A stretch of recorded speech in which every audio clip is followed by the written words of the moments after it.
మాజీ సీఎం కేసీఆర్ కు మంత్రి కోమటిరెడ్డి వెంకటరెడ్డి సవాల్ విసిరారు. రాగల అసెంబ్లీ సమావేశాలకు హాజరు కావాలని, గతంలో కాళేశ్వరంలో ఎంత అవినీతి జరిగిందో చెప్తామని తెలిపారు.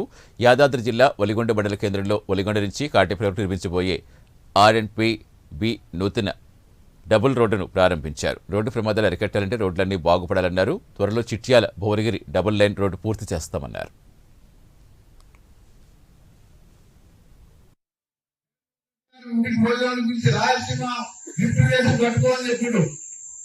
అక్కడ రోజా ఇంటికి పోయి రొయ్యలు పిలుస్తున్నాడు, రాయలసీమ రథరాయలసీమ చేస్తాడు. మీ అమ్మవారు వీడియోలన్నీ కూడా బసంతిలో చూపించి మాట్లాడతాం. కేసీఆర్ రావాలని కోరుకుంటున్నాం.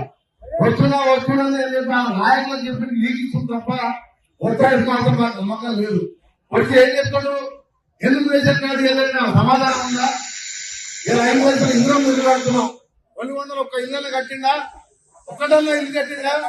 రేపు పొద్దున్న నేను అడుగుతా అడుగుతా ఏం చేసామా మా మనుగోడు ఒక ఇల్లు కట్టిన మాట ఏడగట్టుకుంటున్న ముఖం రేషన్ కార్డు ఇవ్వలే, ఏది ఇవ్వలేదు, ఒక ప్రాజెక్ట్ కట్టలేదు, ఒక మూసికాలు తీయాలని దీని ఎమ్మెల్యే గారు ఎంపీ గారు మేమందరం కూడా మా మూసి దరిద్రం పోతే ఆ కప్పు వాసన పోతే మా రోగాలు పోతే దాన్ని అడ్డం పడతాడు.